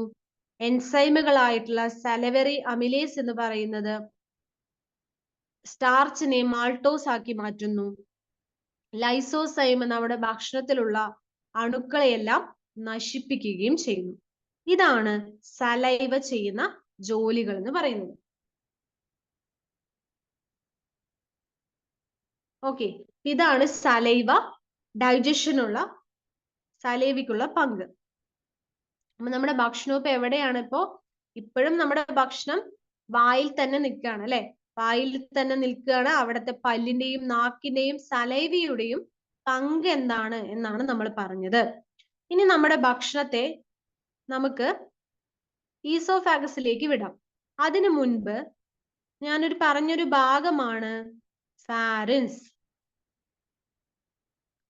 ഫാരിൻസ് എന്ന് പറയുന്ന ഭാഗം ഞാൻ ഓൾറെഡി മെൻഷൻ ചെയ്തിട്ടുണ്ടായിരുന്നു. അപ്പോ ഫാരിൻസ് എന്ന് പറയുന്നത് എന്താണ്? അതിന്റെ ഭാഗങ്ങൾ കൃത്യമായിട്ട് ആ ഭക്ഷണം കഴിക്കുമ്പോൾ നമ്മൾ ഫാരിൻസ് എന്ത് ജോലിയാണ് ചെയ്യുന്നത് അവിടെ എന്ന് നോക്കണം. അപ്പൊ ഈസോഫാഗസിലൂടെ ഭക്ഷണം പോകുന്നതിന് മുൻപായിട്ട് പാർഷ്യലി ഡൈജസ്റ്റഡ് ഫുഡ് ആണ് അല്ലെ? പൂർണ്ണമായി ദഹിച്ചിട്ടില്ല ഫുഡ്. പാർഷ്യലായിട്ട് പാതിയെ ദഹനം സംഭവിച്ചിട്ടുള്ളൂ. പാതി ദഹനം സംഭവിച്ച ഭക്ഷണം ഈസോഫാഗസിലേക്ക് കടക്കുന്നതിന് മുൻപ് അത് ഫാരിൻസിലൂടെയാണ് ഈസോഫാഗസിലേക്ക് പോകുന്നത്.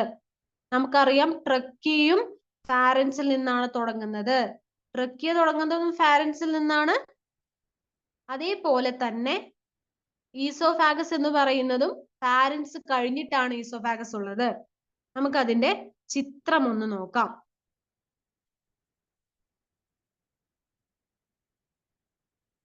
ഈ ചിത്രം നോക്കുന്ന സമയത്ത് നമുക്ക് ഇവിടെ കാണാൻ സാധിക്കുന്ന എന്താണ്? നേസൽ ക്യാവിറ്റി ആണ്.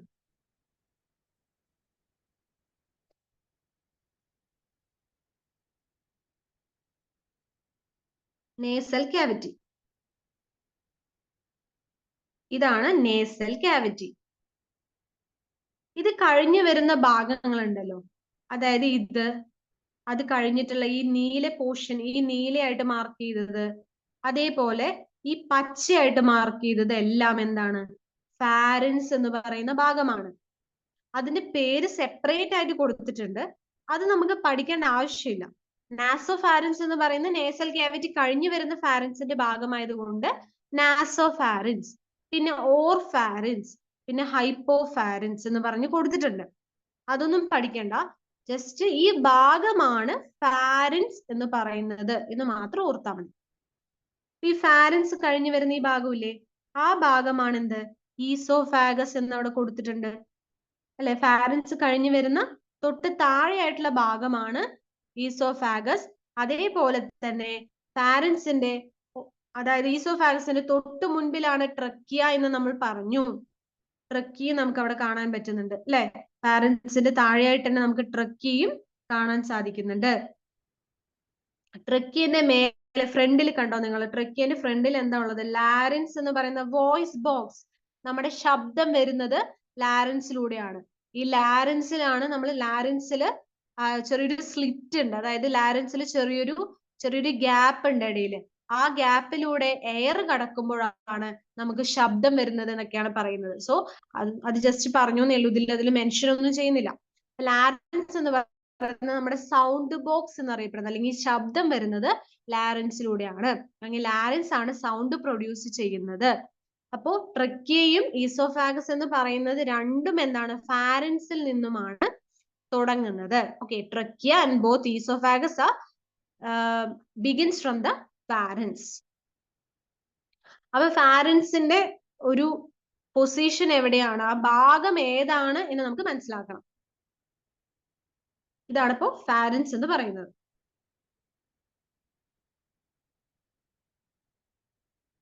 ഇനി ഭക്ഷണം കഴിക്കുന്ന സമയത്ത് ഈ ഫാരിൻസ് എന്താണ് ചെയ്യുന്നത് എന്ന് നമുക്ക് നോക്കാം. അപ്പൊ നമ്മൾ പറഞ്ഞു ശ്വാസനാളം എന്ന് പറയുന്നത് ഈസോഫാഗസിന് തൊട്ട് ഫ്രണ്ടിലുണ്ട്. അപ്പൊ നമ്മൾ കഴിക്കുന്ന ഫുഡ് എന്തുകൊണ്ട് ശ്വാസനാളത്തിലേക്ക് പോകുന്നില്ല, കൃത്യമായി ഈസോഫാഗസിലേക്ക് തന്നെ എത്തുന്നു എന്നുള്ളത് ഒരു ഡൗട്ടാണ് അല്ലെ?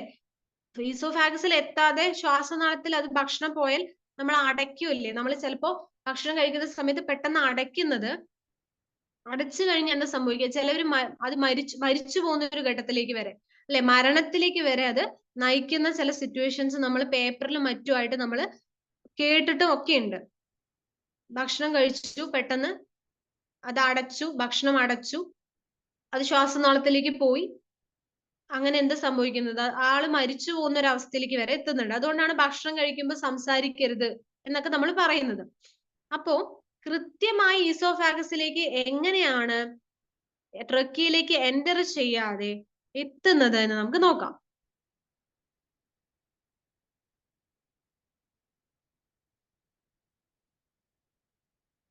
ഓൾറെഡി ഫാരൻസിന്റെ ഭാഗം പറഞ്ഞു അല്ലെ? ഈ ഒരു ഭാഗം അല്ലെ? ഈ ഒരു ഭാഗമാണ് നമ്മൾ ഫാരൻസിന്റെ ഭാഗമായിട്ട് പറഞ്ഞത്. ഈ ഭാഗം എന്ന് പറയുന്നത് ഈസോഫാഗസിലേക്കുള്ള ഭാഗമാണ്. ഈസോഫാഗസിലേക്ക് എത്തുന്ന ഭാഗം. ഇത് നമ്മൾ ട്രക്കിയ എന്നും പറഞ്ഞു. ഓക്കെ. അപ്പോ നേസൽ ക്യാവിറ്റിനെ ഓറൽ ക്യാവിറ്റിയിൽ നിന്നും സെപ്പറേറ്റ് ചെയ്യുന്ന ഭാഗം ഇതാണ് ഓറൽ ക്യാവിറ്റി. ഇതാണ് നേസൽ ക്യാവിറ്റി. ഈ നേസൽ ക്യാവിറ്റിനെ ഓറൽ ക്യാവിറ്റിയുമായി സെപ്പറേറ്റ് ചെയ്യുന്ന ഒരു ഭാഗമുണ്ട്. ഏതാണ് ഈ ഭാഗം? ഈ ഭാഗമാണ് സെപ്പറേറ്റ് ചെയ്യുന്നത് അല്ലെ? ഈ ഭാഗമാണ് സെപ്പറേറ്റ് ചെയ്യുന്നത്. അതിന്റെ അറ്റത്തായിട്ട് ഒരു പോർഷൻ ഉണ്ട്. നമ്മൾ അതിന് ഉവൂല എന്നാണ് പറയുന്നത്. ഉവൂല, UVULA, ഉവൂല എന്നാണ് പറയുന്നത്. അത് നമ്മൾ ചെറുനാക്ക് എന്ന് മലയാളത്തിൽ പറയാം. ചെറുനാക്ക്. ഈ ചെറുനാക്ക് നേസൽ ക്യാവിറ്റിനെ ക്ലോസ് ചെയ്യുന്നു. ഈ ഒരു ക്യാവിറ്റിനെ ക്ലോസ് ചെയ്യാനാണ് ഈ ചെറുനാക്ക് എന്ന് പറയുന്ന അല്ലെങ്കിൽ ഉവൂല എന്ന് പറയുന്ന ഭാഗമുള്ളത്. എന്നിട്ട് അത് ഫാരൻസിലേക്ക് ഓപ്പൺ ചെയ്യുന്നു അല്ലെ?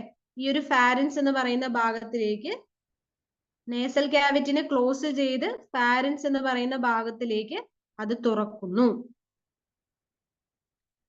അങ്ങനെ ഉവൂല എന്ന് പറയുന്ന നേസൽ ക്യാവിറ്റിനെ അങ്ങനെ ക്ലോസ് ചെയ്ത് ഫാരൻസിലേക്ക് തുറക്കുന്നു. ഇനി നമ്മൾ ഭക്ഷണം വായിലൂടെ കഴിച്ചു, അതിങ്ങനെ എത്തി ഇവിടെയാണ് എത്തിയിരിക്കുന്നത്.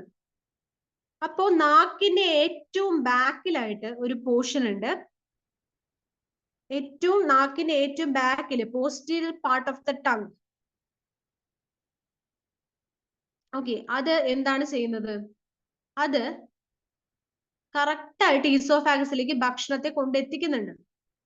ഇതും സഹായിക്കുന്നുണ്ട്. ഈ ഒരു അതായത് ഈ നാക്കിന്റെ ഏറ്റവും ബാക്കിലുള്ള ഈ പോർഷനും എന്ത് ചെയ്യുന്നുണ്ട്? ഈ ഭക്ഷണത്തെ കൃത്യമായിട്ട് ഈസോഫാഗസിലേക്ക് കൊണ്ടെത്തിക്കാൻ സഹായിക്കുന്നു.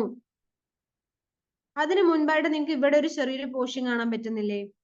അതിനെ എപ്പിഗ്ലോട്ടിസ് എന്നാണ് പറയാ.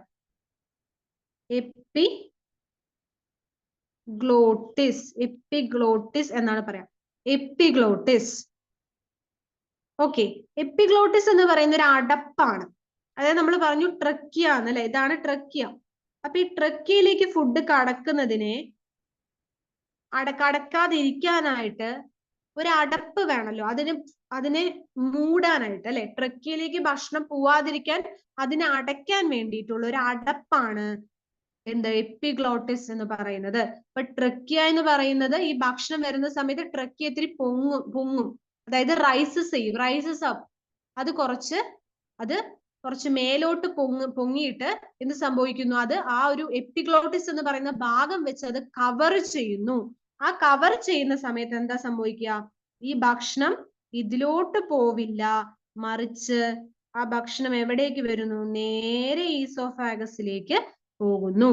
അപ്പോ നമ്മൾ കഴിക്കുന്ന ഭക്ഷണത്തെ ഏതെല്ലാം ഭാഗങ്ങളാണ് സഹായിക്കുന്നത് കൃത്യമായി ഈസോഫാഗസിലേക്ക് പോകാൻ? കൃത്യമായി ഈസോഫാഗസിലേക്ക് പോകാൻ ഹെൽപ്പ് ചെയ്യുന്ന ഒന്നാമത്തെ ഭാഗം ഉവൂല എന്ന് പറയുന്ന ചെറുനാക്കാണ്. നാക്ക്, അതായത് നമ്മുടെ നാക്ക് എന്താണ്? നാക്ക് കൃത്യമായിട്ട് ആ ഒരു നമ്മൾ പറഞ്ഞല്ലോ ടങ്ക് എന്തിനാണ് ഉപയോഗിക്കുന്നത് എന്നുള്ളത് അല്ലെ? ഭക്ഷണം കൃത്യമായിട്ട് ചവച്ചരയ്ക്കാൻ ടീത്തിനെ സഹായിച്ച് നല്ല ബോൾസ് പോലെ ആക്കി, വഴുവഴുപ്പുള്ള ബോളുകളാക്കി മാറ്റുകയാണ് ചെയ്യുന്നത്. അപ്പൊ തന്നെ അതെന്താണ്? ഈസി ആയിട്ട് നമുക്ക് അത് വിഴുങ്ങാൻ സഹായിക്കുന്ന തരത്തിലേക്ക് ആക്കി മാറ്റുന്നു. അത് ട്രക്കിയിലേക്ക് പോകാതെ കൃത്യമായി ഈസോഫാഗസിലേക്ക് എത്തിക്കാനായി സഹായിക്കുന്ന ഒന്നാമത്തെ ഭാഗമാണ് ഉവൂല എന്ന് പറയുന്നത്, ചെറുനാക്ക് എന്ന് പറയുന്നത്. ആ ചെറുനാക്ക് കഴിഞ്ഞാൽ അടുത്ത ഭാഗം നാക്കിന്റെ ഏറ്റവും അറ്റത്തുള്ള ഭാഗമാണ്. ആ ഭാഗവും ഈസോഫാഗസിലേക്ക് കൃത്യമായി ഭക്ഷണത്തെ എത്തിക്കാൻ സഹായിക്കുന്നു. എപ്പിഗ്ലോട്ടിസ് എന്ന് പറയുന്ന ഭാഗമുണ്ട്. ആ എപ്പിഗ്ലോട്ടിസ് എന്ന് പറയുന്ന ഭാഗം എന്താണ്? ആ ട്രക്കിയിലേക്ക് ഭക്ഷണത്തെ എൻ്റർ ചെയ്യാതെ അതിനൊരു ക്യാപ്പ് പോലെ അല്ലെ, ഒരു അടപ്പ് പോലെ ട്രക്കിയെ അടയ്ക്കുകയാണ് ചെയ്യുന്നത് ഭക്ഷണം വരുമ്പോ. അപ്പൊ അതിലേക്ക് കടക്കാതെ കൃത്യമായി ഭക്ഷണം എവിടേക്ക് പോകുന്നു? ട്രക്കിയിലേക്ക് കടക്കാതെ കൃത്യമായി ഈസോഫാഗസിലേക്ക് ഭക്ഷണം എത്തുകയാണ് ചെയ്യുന്നത്. അതാണ്, അങ്ങനെയാണ്. ഇതിപ്പോ നമ്മൾ സംസാരിച്ചു കഴിഞ്ഞാൽ എന്താ സംഭവിക്കുക? ഈ സംസാരിച്ചു കഴിയുന്ന സമയത്ത് ഇത് കൃത്യമായി അടയ്ക്കില്ല, അടയ്ക്കാതെ ആവുന്നു, ഭക്ഷണം നേരെ ട്രക്കിയിലേക്ക് പോകുന്നു. അങ്ങനെയാണ് അടയ്ക്കൽ എന്ന് പറയുന്ന ഒരു സംഭവം ഉണ്ടാവുന്നത്. നമ്മൾ പെട്ടെന്ന് അടയ്ക്കുന്നു, ചിലപ്പോൾ അതിന്റെ വളരെയധികം ഗുരുതരമായ ഒരു അവസ്ഥയിലേക്കൊക്കെ എത്തിക്കുന്ന ഒരു ഇതല്ലേ, മരണം വരെ എത്തുന്ന ഒരു സിറ്റുവേഷനൊക്കെ നമ്മൾ വായിച്ചും മറ്റുമെല്ലാം കേട്ടിട്ടുണ്ട്. അപ്പൊ അങ്ങനെ ഒരു സിറ്റുവേഷൻ വരും. അതുകൊണ്ട് നമ്മൾ കഴിക്കുന്ന സമയത്ത് എന്ത് ചെയ്യാൻ പറ്റില്ല? സംസാരിക്കാനായിട്ട് പറ്റില്ല, അത് അവോയ്ഡ് ചെയ്യുക എന്നുള്ളതാണ്. അപ്പൊ അങ്ങനെയാണ് ഒരു ഫാരൻസ് എന്ന് പറയുന്നത്, അല്ലെങ്കിൽ അതിലെ ഭാഗങ്ങൾ, അവിടെയുള്ള ഭാഗങ്ങളും മറ്റും ഭക്ഷണത്തെ കൃത്യമായി ഈസോഫാഗസിലേക്ക് എത്തിക്കാൻ സഹായിക്കുന്നത്, ട്രക്കിയിലേക്ക് വിടാതെ. ഇനി ഈസോഫാഗസിൽ ഭക്ഷണം എങ്ങനെയാണ്? അപ്പൊ ഈസോഫാഗസിൽ ഭക്ഷണം എത്തി, ഇപ്പൊ നമ്മൾ വായിലിട്ട് നമ്മൾ നന്നായിട്ട് ചവച്ചരച്ച് ടീത്തിന്റെ സഹായത്തോടു കൂടി നമ്മൾ ചവച്ചരച്ചു, ടങ്കും അതിനെ ഹെൽപ്പ് ചെയ്തു, പിന്നെ സലൈവ പ്രൊഡ്യൂസ് ചെയ്തു, നന്നായിട്ട് അതിന് വഴുവഴുപ്പുള്ള ഭക്ഷണമാക്കി മാറ്റി. നമ്മളത് ഫാരൻസ്, അതിലുള്ള പല ഭാഗങ്ങളാണെങ്കിലും എന്താണ്, ട്രക്കിയിലേക്ക് കടക്കാതെ എപ്പിഗ്ലോട്ടിസും എല്ലാം സഹായിച്ച്, ചെറുനാക്ക് ഊലിയൊക്കെ സഹായിച്ച് അത് നേരെ ഈസോഫാഗസിലേക്ക് ഭക്ഷണം ഇപ്പൊ എത്തി, അതുവരെ എത്തി നിൽക്കുന്നുണ്ട്. അപ്പൊ ഈസോഫാഗസില് ഭക്ഷണം എങ്ങനെയാണ് കടന്നു പോവുക, ഇല്ലെങ്കിൽ അത് എങ്ങനെയായിരിക്കും ഭക്ഷണം ആമാശയം അല്ലെങ്കിൽ സ്റ്റൊമക്കിൽ എത്തുക എന്നുള്ളതാണ് ഇവിടെ ഒരു ചിത്രത്തിൽ കൊടുത്തിരിക്കുന്നത്. നിങ്ങൾ ആ മൂവ്മെന്റ് കണ്ടോ? ഒരു വേവ് ലൈക്ക് മൂവ്മെന്റ് ആണ് അല്ലെ, ഒരു വേവ് പോലുള്ള ഒരു മൂവ്മെന്റ് അല്ലേ കാണാൻ പറ്റുന്നത്? ഒരു വേവ് ലൈക്ക് മൂവ്മെന്റ് ആണ് ഇതിൽ കാണാൻ പറ്റുന്നത്. അതായത് ആമാശയത്തില് ഭക്ഷണം ഈസോഫാഗസിൽ നിന്നും ആമാശയം അല്ലെങ്കിൽ സ്റ്റൊമക്കില് ഭക്ഷണം എത്തുന്നത് ഒരു വേവ് ലൈക്ക് മൂവ്മെന്റ് ആണ്. ഒരു വേവ് ലൈക്ക് മൂവ്മെന്റ് ആണ്. അത് ഈസോഫാഗസിന്റെ വാൾസ് വഴി, അല്ലെങ്കിൽ അതിൽ ഭിത്തി എന്ന് പറയും അല്ലെ, വാൾസ് ഓഫ് ഈസോഫാഗസ് വഴി ഒരു വേവ് ലൈക്ക് മൂവ്മെന്റിലൂടെയാണ് ഭക്ഷണം സ്റ്റൊമക്കിൽ എത്തുക. ആ ഒരു വേവ് ലൈക്ക് മൂവ്മെന്റിനെയാണ് നമ്മൾ പെരിസ്റ്റോളിസിസ് എന്ന് പറയുന്നത്. പെരിസ്റ്റോളിസിസ് എന്ന് പറയുന്നതാണ് അതിന്റെ പേര്. ആ വേവ് ലൈക്ക് മൂവ്മെന്റിനെ പറയുന്ന പേരാണ് പെരിസ്റ്റോളിസിസ്. ഓക്കെ, ഇനി ഫുഡ് ഇൻസൈഡ് സ്റ്റൊമക് എന്നുള്ള ഭാഗമാണ്. ഇത് നമുക്ക് അടുത്ത ക്ലാസ്സിൽ എടുക്കാം, കാരണം ഇത്രയും ഇനിയിപ്പോ പുതിയൊരു കുറച്ച് കാര്യങ്ങളും കൂടി പറയാനുണ്ട്. അതായത് ഫുഡ് ഇൻസൈഡ് ദ സ്റ്റൊമക്കില് നമുക്ക് അതിൽ ഏതെല്ലാം എൻസൈമുകളാണ്, ആ എൻസൈമുകൾ എന്തെല്ലാം ജോലികളാണ് ചെയ്യുന്നത് എന്നുള്ളതിനെ പറ്റിയൊക്കെ നമ്മൾ പഠിക്കുന്നുണ്ട്. ഓക്കെ, അപ്പൊ അതേപോലെ തന്നെ നമുക്കറിയാം HCl പ്രൊഡ്യൂസ് ചെയ്യുന്നുണ്ട് എന്നല്ലേ. HCl എന്ന് പറയുന്നത് നമ്മുടെ ഡൈജഷന് വേണ്ടി അത് സ്റ്റൊമക്കിൽ ഉണ്ട് എന്നുള്ളതെല്ലാം നമുക്കറിയാം. അപ്പൊ അത് എങ്ങനെ പ്രൊഡ്യൂസ് ചെയ്യുന്നു, എന്ത് സെല്ലാണ് പ്രൊഡ്യൂസ് ചെയ്യുന്നത് എന്നുള്ളതിനെ പറ്റിയൊക്കെയാണ് നമ്മൾ ഇനി നോക്കാൻ പോകുന്നത്. പക്ഷെ അത് കുറച്ച് കാര്യങ്ങൾ കൂടുതലായിട്ട് പറയാനുണ്ട്, അതുകൊണ്ട് ഞാൻ ഇതുവരെ വെച്ച് നിർത്തണം. അപ്പൊ നമ്മളിപ്പോ ഭക്ഷണം എവിടെ എത്തി? ഈസോഫാഗസ് വരെ എത്തിയിട്ടുണ്ട്. അപ്പൊ നമ്മൾ എവിടെ നിന്നാണ് യാത്ര പുറപ്പെട്ടത്? ഇതൊരു യാത്ര പോലെയാണ് അല്ലെ, ഒരു ഡൈജസ്റ്റീവ് ട്രാക്റ്റിലൂടെയുള്ള ഭക്ഷണത്തിന്റെ യാത്രയാണ് നമ്മൾ പഠിച്ചുകൊണ്ടിരിക്കുന്നത്. അപ്പൊ നമ്മൾ തുടക്കത്തില് നമ്മൾ എവിടെ നിന്നാ തുടങ്ങിയത്? നമ്മൾ തുടങ്ങിയത് മൗത്തിൽ നിന്നാണ്. മൗത്തിൽ നിന്ന് തുടങ്ങി പിന്നീട് നമ്മൾ പോയത് ഫാരൻസിലൂടെ, അത് എവിടെ എത്തി? ഈസോഫാഗസിൽ എത്തി. അങ്ങനെ ഈസോഫാഗസിൽ നിന്നും ഭക്ഷണം നമ്മൾ നന്നായി ചവച്ചരയ്ക്കുകയൊക്കെ ചെയ്ത് ഭക്ഷണത്തെ ഈസോഫാഗസ് വരെ എത്തിച്ചിട്ടുണ്ട്. അങ്ങനെ ഈസോഫാഗസിൽ നിന്നും ഭക്ഷണത്തെ ഇനി എവിടേക്ക് എത്തിക്കണം? സ്റ്റൊമക്കിലേക്ക് എത്തിക്കണം. ആ സ്റ്റൊമക്കിലാണ് പിന്നീട് ബാക്കിയുള്ള പരിപാടികൾ നടക്കുന്നു. സ്റ്റൊമക്കിൽ നിന്നും സ്മോൾ ഇൻറ്റെസ്റ്റൈനിൽ എത്തുന്നു. സ്മോൾ ഇൻറ്റെസ്റ്റൈനിൽ നിന്നും ലാർജ് ഇൻറ്റെസ്റ്റൈനിൽ എത്തുന്നു. ലാർജ് ഇൻറ്റെസ്റ്റൈനിൽ ആവശ്യമില്ലാത്തതെല്ലാം എന്താണ്, അൺഡൈജസ്റ്റഡ് വേസ്റ്റുകൾ എല്ലാം എവിടേക്ക് സംഭരിക്കുന്നു? അതെല്ലാം സ്റ്റോർഡ് ഇൻ ദ റെക്റ്റം എന്നുള്ളതാണ്. Stored in the rectum. അവിടെ നിന്നും പുറത്തേക്ക് പോകുന്നത് ത്രൂ ആനസ് വഴി അല്ലെങ്കിൽ മലദ്വാരത്തിലൂടെ അത് പുറത്തേക്ക് നമ്മൾ കളയുകയാണ് ചെയ്യുന്നത്. എക്സ്ക്രീഷൻ എന്ന് പറയുന്ന പ്രോസസ്സ് അല്ലെ. ഡൈജഷൻ കഴിഞ്ഞിട്ടുള്ള പ്രോസസ്സാണ് എക്സ്ക്രീഷൻ എന്ന് പറയുന്നത്. അപ്പൊ ഇത്രയും കാര്യങ്ങളാണ് ഇന്ന് നമ്മൾ നോക്കിയത്. അപ്പൊ ഇനി അടുത്ത ക്ലാസ്സിൽ നമ്മൾ ഈ ഒരു സ്റ്റൊമക്കിന്റെ ഉള്ളില്, ഓക്കെ, ഈസോഫാഗസിൽ ഇപ്പൊ നമ്മൾ പെരിസ്റ്റാളിസിസ് പറഞ്ഞല്ലോ, അതേപോലെ സ്റ്റൊമക്കിലും പെരിസ്റ്റാളിസിസ് ഉണ്ട്. സ്റ്റൊമക്കിലും പെരിസ്റ്റാളിസിസ് വഴി ഡൈജഷൻ എളുപ്പമാക്കുന്നുണ്ട്. അതിലും എന്താണ്, ഈ സ്റ്റൊമക്കിൽ കുറച്ച് മസിൽസ് ഒക്കെ ഉണ്ട്, സർക്കുലർ മസിൽസ് വഴിയൊക്കെ ഈ ഒരു എന്താണ് ഈ ഒരു ഡൈജഷന് കുറെ കൂടി ഹെൽപ്പ് ചെയ്യുന്നുണ്ട് ആ പെരിസ്റ്റാളിസിസ് എന്ന് പറയുന്ന വേവ് ലൈക്ക് മൂവ്മെന്റ്. ഓക്കെ, ആ കാര്യങ്ങളൊക്കെ നമ്മൾ അടുത്ത ക്ലാസ്സിൽ വിശദമായി നമുക്ക് നോക്കാം. ഇതുവരെ എടുത്തത് മനസ്സിലായി എന്ന് വിചാരിക്കുന്നു. അപ്പൊ അടുത്ത ക്ലാസ്സിൽ നമുക്ക് സ്റ്റൊമക്കിലെ കാര്യങ്ങളും അതുപോലെ intestine, large intestine, small intestine, അതേപോലെ പിന്നെ വേറെ കുറച്ച് കാര്യങ്ങളുണ്ട്. അതായത് സ്മോൾ ഇൻറ്റസ്റ്റൈനിലുള്ള ഇന്റേണൽ അതിന്റെ സ്ട്രക്ചറുകൾ, പിന്നെ അതിന്റെ അബ്സോർപ്ഷൻ, നമ്മൾ ഈ ഭക്ഷണങ്ങൾ എങ്ങനെയാണ് ഈ ന്യൂട്രിയൻസ് ഒക്കെ നമ്മൾ ഈ ഒരു ബ്ലഡിലേക്ക് അബ്സോർബ് ചെയ്യുന്നത്, അതിന്റെ കുറച്ച് കാര്യങ്ങളും കൂടി നമുക്ക് പഠിക്കാനുണ്ട്. അതോടുകൂടി ഈ ചാപ്റ്റർ കഴിയും. ഓക്കെ, അപ്പൊ അടുത്ത ക്ലാസ്സിൽ നമുക്ക് കാണാം. Thank you so much.